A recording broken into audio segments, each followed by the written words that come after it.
Arab Bedouins' prophecy. From millennium past, there were two types of Arabs, city dwellers and Bedouins. Bedouins are nomads. They travel through the vast deserts and are constantly on the move. Even during the golden age of Islam, when Arabs were the richest and most learned people on earth, Bedouins remained in virtually the same state that they had been for thousands of years, poor, uneducated, and cut off from the rest of the world. Yet Muhammad, peace be upon him, foretold that these Arab Bedouins of his region would one day compete with one another in the construction of tall buildings. "Now tell me of the last hour," asked the man. The Prophet replied, "That you see the barefoot, unclothed Bedouins competing in the construction of tall buildings." Today we find in the Arabian Peninsula, the Bedouins who used to be impoverished herders of camels and sheep are now not only competing with one another, but also the entire world to construct the world's tallest buildings.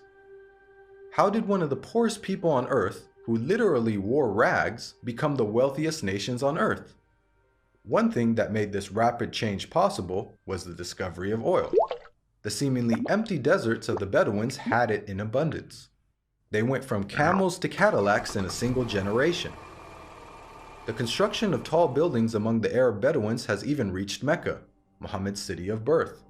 The last few decades have seen a massive surge in building construction in Mecca.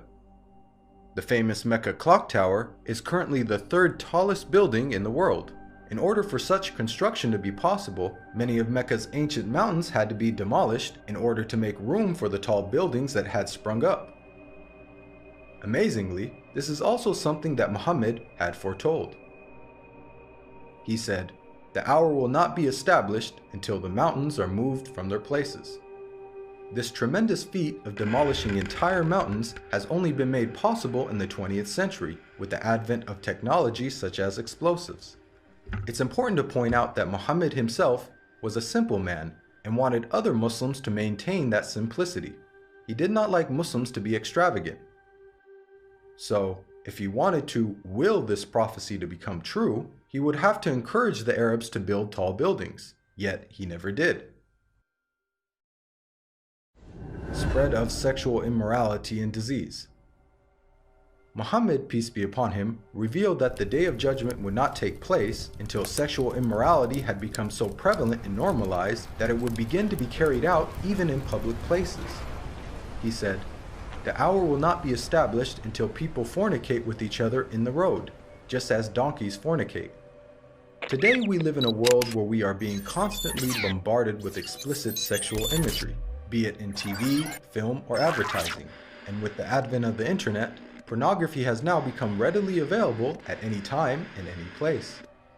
In fact, we are finding more and more stories in the news of people being arrested for having sex in public.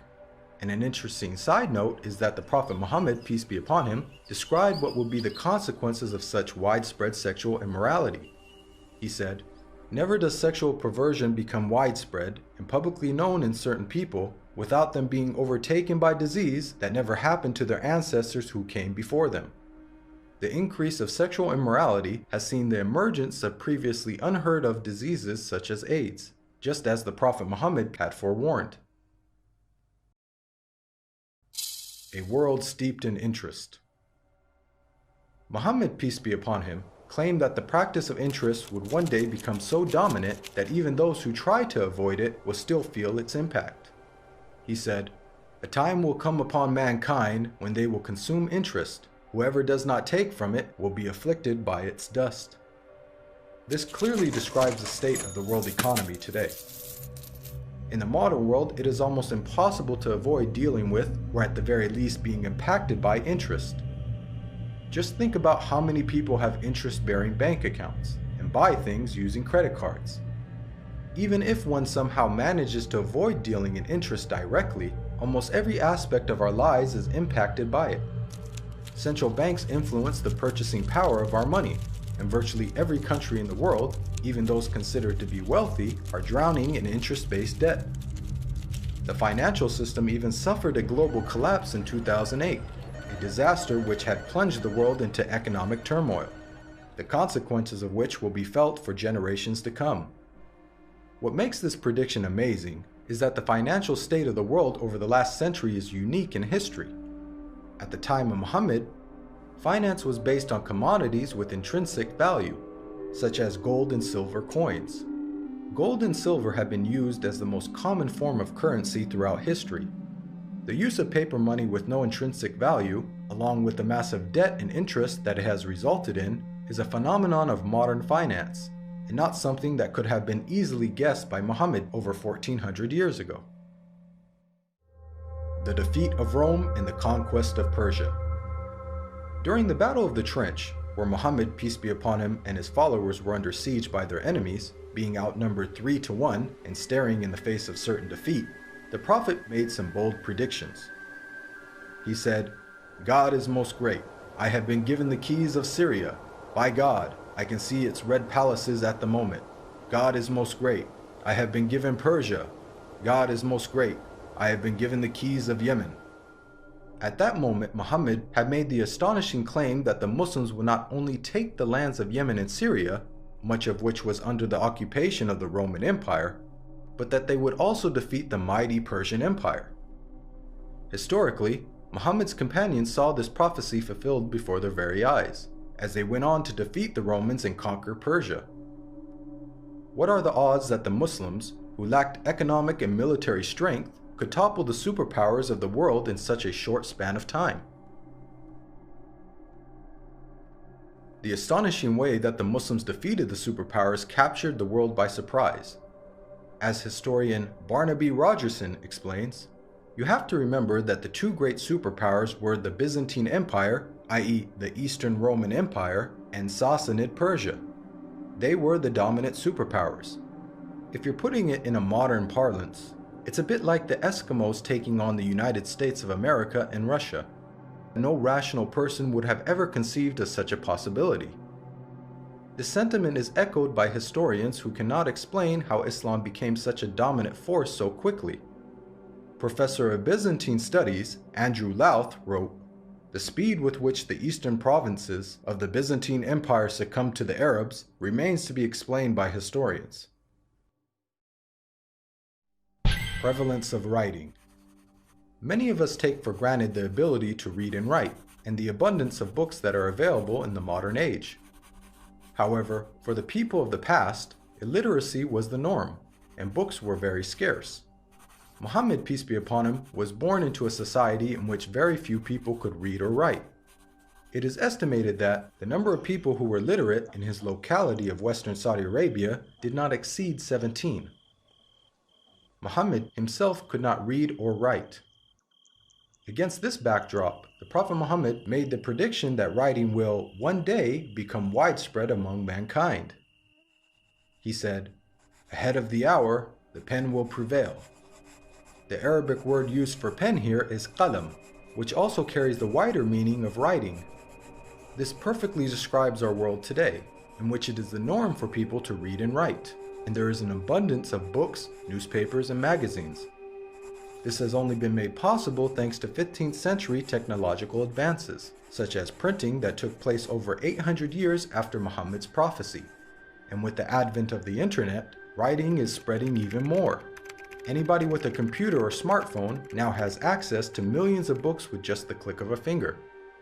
It's quite powerful that Muhammad, who could neither read nor write, prophesied the spread of reading and writing. The greening of Arabia's deserts. The Prophet Muhammad, peace be upon him, made a bold prediction about the future state of Arabia. He said, "The hour will not begin until the land of the Arabs once again become meadows and rivers." This narration anticipated the greening of Arabia's extensive dry desert environment. As recently as 1986, there was little to no farming in the region. However, over the last 30 years, these deserts have been transformed to grow grains, fruits, and vegetables, thanks to techniques such as center pivot irrigation. This is a process that pumps water to the surface from deep underground reserves, some of which date back to the last ice age 20,000 years ago.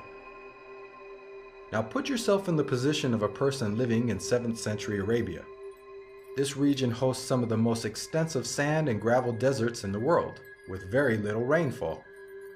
Could anyone inhabiting such a harsh environment ever rationally conceive of the possibility that one day there would be a plentiful supply of water and abundant crops? This prophecy also makes a claim about the ancient past. Note the words of Muhammad, "The lands of the Arabs once again become meadows and rivers." By saying once again, he is implying that at one stage in their history, the deserts were lush with vegetation and life, and that they will be returning to this former state. Geologists now know that the Arabian Peninsula was, indeed, once filled with meadows and rivers in ancient times.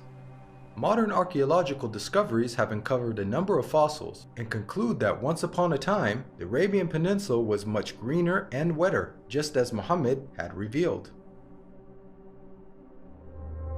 The rapid spread of Islam and the decline of the Muslims. Muhammad, peace be upon him, predicted that the Islamic civilization would reach both East and West. He said, "God folded the earth for me, and I saw its East and West, and the dominion of my nation will reach as far as the earth was folded for me." History bears witness to the fact that Islam spread rapidly, both East and West, just as Muhammad boldly had foretold. At the time, this was a geographic expansion the likes of which the world had never witnessed. The Islamic Empire was the largest the world had ever seen. The Prophet Muhammad not only informed us about the spectacular rise of the Muslims, he also foretold their decline. He said, "The nations will call each other and set upon you, just as diners set upon food." Someone then asked, "Will it be because of our small number that day?" The Prophet Muhammad replied, "Rather, on that day you will be many, but you will be like foam, like the foam on the river." Here we can see that Muhammad prophesied the dire circumstances in which the Muslims would find themselves. He explained that a day would come in which the Muslims would be large in number, but in such a state of weakness that other nations would invite one another to set upon them. The analogy of Muslims being eaten as a meal was given, which emphasizes just how helpless they would become. This prediction accurately describes the radical turn of events that took place in the Muslim world in the 19th and 20th century. Prior to this, the Muslim lands had grown to become some of the most powerful in the world. From the time of the death of Muhammad until the 19th century, the Muslims were economically, politically, militarily, and technologically far ahead of most of the world. Then the unthinkable happened. Nearly all the Muslim world was occupied, colonized, and militarily defeated by non-Muslim nations. Russia had annexed the Caucasus. France controlled Algeria, Morocco, and Tunisia. Great Britain occupied Egypt, Syria, Iraq, Palestine, and India. And the Dutch controlled Malaysia and Indonesia. Of the 50 Muslim countries that exist today, only a few survived occupation, and the ones that did were still subject to colonial masters. All of this is just as the Prophet Muhammad had predicted. At the time, there was an estimated 200 million Muslims, representing 12.5% of the world's population. But their considerable numbers could do nothing to prevent the defeat by their rivals. They were weak like the foam on a river. Again, just as Muhammad had foretold. If we reflect on this prediction, it is quite counterintuitive. If this prediction was guesswork, then it would have made more sense to state that the Muslims would be diminished in number and that would be the cause of their weakness. Yet Muhammad predicted the exact opposite. A paradoxical situation of the Muslims being vast in number but very weak, and it came true. Historically speaking, when religions lose their influence on the world stage in such a way, it is usually followed by a stagnation or decline in the number of their followers. Yet Muhammad foretold the exact opposite with regards to the religion of Islam. He said that it would continue to grow in terms of the number of followers, to the extent that it would eventually enter every household. He said, "This matter will certainly reach every place touched by night and day. God will not leave a house or residence, except that God will cause this religion to enter it." Today we are witnessing this prophecy unfold before our very eyes. Islam is currently the fastest growing religion in the world, with nearly 1 in 4 people on earth being a Muslim, and is forecasted to be the world's largest religion by the year 2070. This is despite Islam being constantly attacked by the media, the colonization of Muslim lands, and the many wars that have been waged in the Muslim world.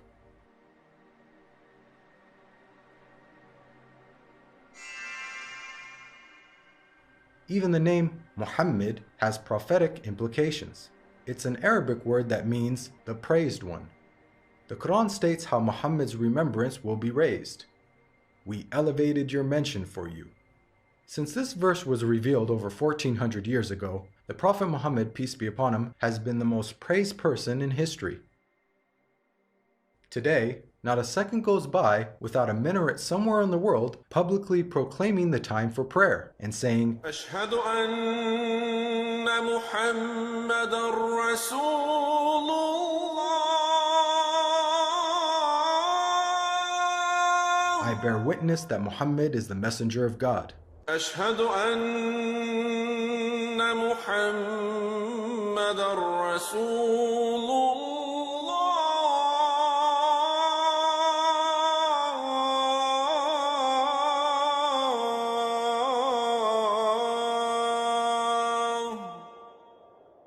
Moreover, the name Muhammad is consistently the most popular name given to newborns across the globe. This is despite the fact that Muhammad never encouraged Muslims to adopt his name. In fact, he said that the best names are Abdullah and Abdurrahman.